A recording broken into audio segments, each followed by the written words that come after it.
Bonjour et bienvenue à une nouvelle critique de Manga Anime Fan. Aujourd'hui, je vous parle du tome 8 de We Never Learn.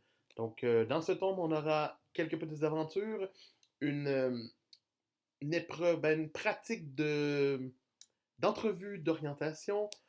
Euh, Après ça, on aura un cours de natation pour Nariyuki et un achat d'étui. Oui, parce que pour Rizu, c'est très important.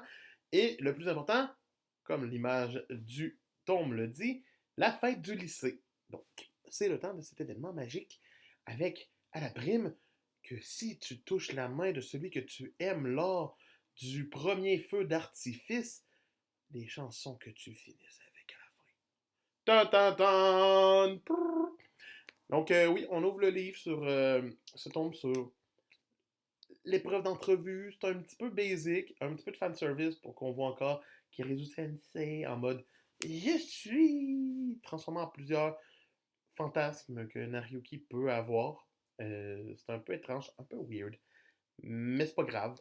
Après ça, on a le chapitre pour Kogata aille s'acheter une nouvelle étui avec son ami ici qui est tout le temps accro à elle. Mais ça va pas plus loin que ça, c'est juste. Eh. Le cours de natation, par exemple, avec Takemoto et Uruka et Nariyuki est vraiment est quand même intéressant. Surtout avec Sensei qui se rajoute à eux autres puis qui vient les aider parce qu'elle elle sait comment enseigner, tandis qu'Uruka ne le sait pas. C'est très bien fait pour ce chapitre-là. Mais après ça, ce qui nous intéresse le plus dans ce tome-là, sincèrement, c'est la fête du lycée. Est-ce que c'est réussi?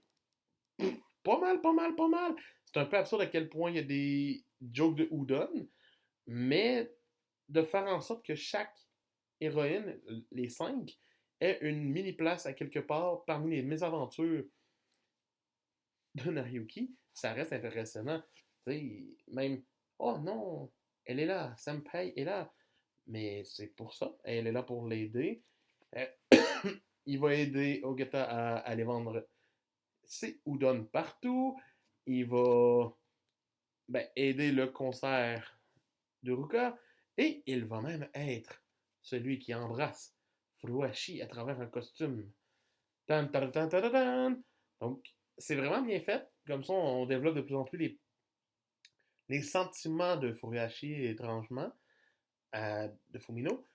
Euh, les autres personnages aussi ont leurs bons éléments, mais ce qui retient notre attention aussi, c'est la toute fin du tome sur les feux d'artifice, où toutes les héroïnes se font pousser sur lui au moment du feu d'artifice et que, il n'a pas éclaté, donc, deuxième reprise, il y a quelqu'un qui lui tient la main pendant le feu d'artifice.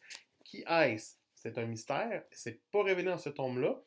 Euh, Moi, je le sais déjà, étant donné que je suis à jour dans les lectures, mais je vous révèle pas pourquoi l'auteur a décidé de faire ça, parce que c'est un très bon élément de surprise qu'il garde en atout pour, dans le double de volume, étrangement, le mettre en action. Donc, pour moi, ce tome 8, avec tout ce que je sais et tout ce qu'il y a dans ce tome-là qui rajoute un petit piment, mérite quand même une très belle note de 15 sur 20. Donc, c'est ça. C'était Mangalim Fan qui vous dit hey, on n'oublie pas de liker la page, de commenter en bas et de regarder la vidéo la plus récente. Donc, sinon, moi, je vous dis à demain!